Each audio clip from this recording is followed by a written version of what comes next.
ऊपर होगा, हाथों को रेस करके बोलिए। चलिए दोबारा शुरू कीजिए आप लोग।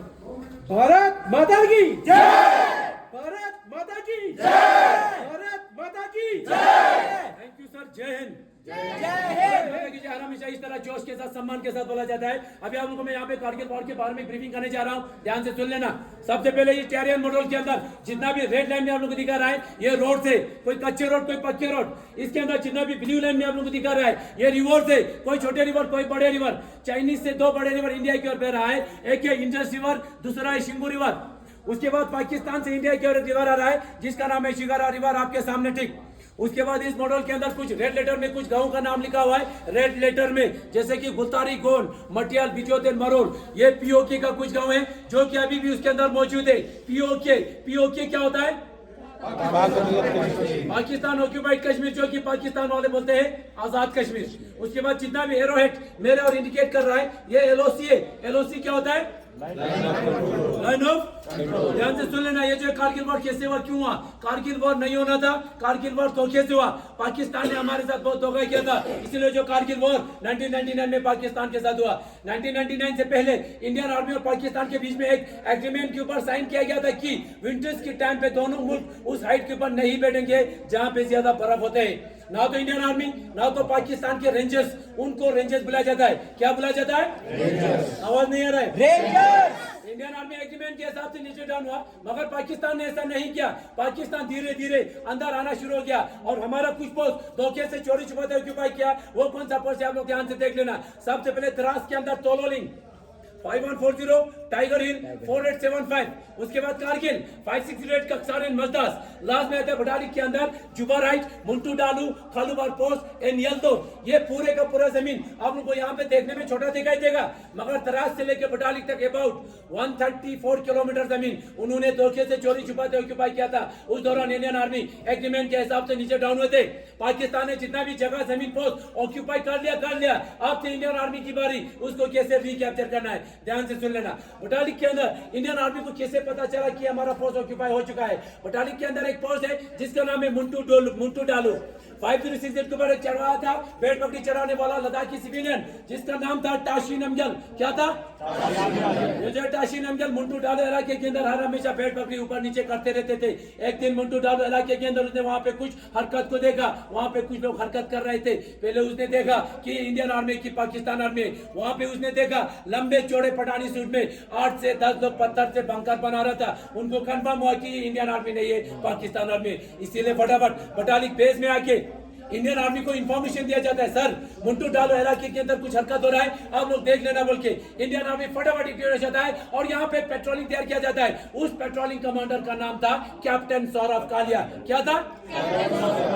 कैप्टन सौरभ कालिया के साथ 10 जवान इंडियन आर्मी द्वारा यहाँ से पेट्रोलिंग के लिए भेजा तो जाता है, वहां से एक भी वापस नहीं आया, पूरे का पूरा वहां पे शहीद हो गया। इसीलिए फटाफट इंडियन आर्मी यहाँ पे ऑपरेशन लॉन्च किया जाता है। उस ऑपरेशन का नाम था ऑपरेशन सफेद सागर। ऑपरेशन सफेद सागर इसलिए नाम दिया गया क्योंकि ज्यादा हाइट होने की वजह से इंडियन आर्मी और इंडियन एयरफोर्स दोनों मिलकर उस ऑपरेशन को सक्सेसफुल बनाया। ऑपरेशन तो सक्सेसफुल हो गया, मगर खालूबार 4812 के ऊपर हमारी 111 गोलकर राइफल का कैप्टन मनोज कुमार पांडे बहादुरी के साथ, ईमानदारी के साथ लड़ते लड़ते वहां पे वो शहीद हो गया। उनकी वीरता को देख के, उनकी बहादुरी को देख के भारत सरकार द्वारा उनको सबसे पहले परम वीर शब्द से सम्मानित किया गया। नेक्स्ट आता है द्रास के अंदर तोलोलिंग। क्या है? ये जो तोलोलिंग मेन था हमारे लिए बहुत ही जरूरी था।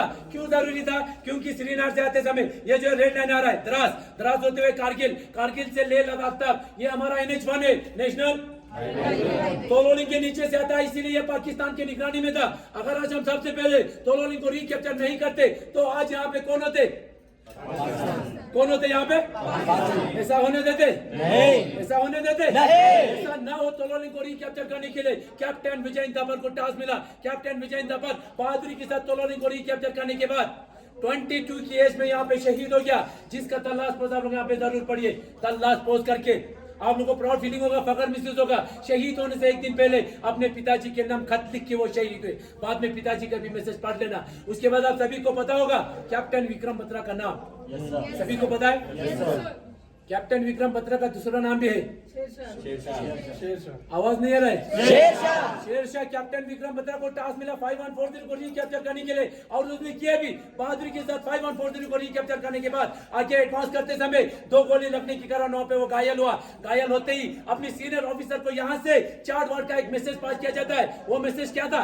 ये दिल मांगे मोर उस फिल्म के अंदर इसलिए बोलता है क्योंकि उसका दिल जो था यहाँ तक सीमित नहीं था, उसका दिल था 4875 को भी रिकैप्चर करने के लिए। उसके अंदर जोश था, हिम्मत था, मगर वो घायल हो चुका था। फिर भी अपनी सीनियर ऑफिसर से यहाँ से परमिशन मंगाया था, सर मैं बिल्कुल ठीक हूँ, मुझे दोबारा परमिशन दीजिए। परमिशन मिला, आगे एडवांस किया। यहाँ पे 3 पाकिस्तानियों को मार गिरा के जैसे ये टॉप में पहुंचने वाला था, अचानक 4-5 गोली लगने के कारण कैप्टन विक्रम बत्रा भी यहाँ पे शहीद हो गया। उनकी वीरता को देख के उनको भी परमवीर चक्र से सम्मानित किया गया। उसके साथ जितना भी सेना थे, राइफलमैन संजय कुमार के साथ पूरा सेना मिलके 4875 को बहादुरी के साथ कैप्चर किया और वहां पे दुश्मन की बंकर को बर्बाद करके दुश्मन 7 पाकिस्तानियों को मार गिरा के वहां से वो जीवित वापस आए थे। अभी भी संजय कुमार जीवित है। उसके बाद आता है टाइगर हिल। ज्यादा डोमिनेंट हाई होने के कारण इंडियन आर्मी को कम से कम 1 महीने का समय लग गया टाइगर हिल को रिकैप्चर करने के लिए। 18 ग्रेनेडियर को टास्क मिला। आप लोगों ने नाम सुना होगा ग्रेनेडियर योगेंद्र सिंह। ग्रेनेडियर योगेंद्र सिंह के साथ जितना भी सेना थे, टाइगर हिल को बहादुरी के साथ रिकैप्चर तो किया, मगर योगेंद्र सिंह को टाइगर हिल के ऊपर 17 गोली लगने के बावजूद भी वहां पे तिरंगा लहरा के भारत माता पुकार के वहां से वो जीवित वापस आए थे, अभी भी जीवित है। उसके बाद आता है लास्ट में कारगिल 568 का सारिन मजदास, ये भी पाकिस्तान ने ऑक्यूपाई करके रखा था। इंडियन नेवी द्वारा लास्ट में यहाँ पे ऑपरेशन लॉन्च किया गया। उस ऑपरेशन का नाम था ऑपरेशन तलवार।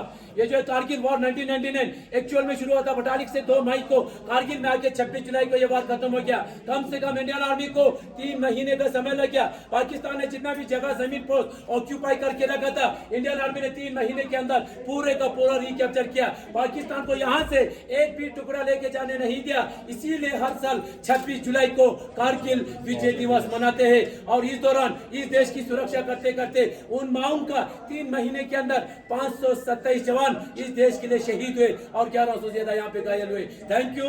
जय हिंद। जय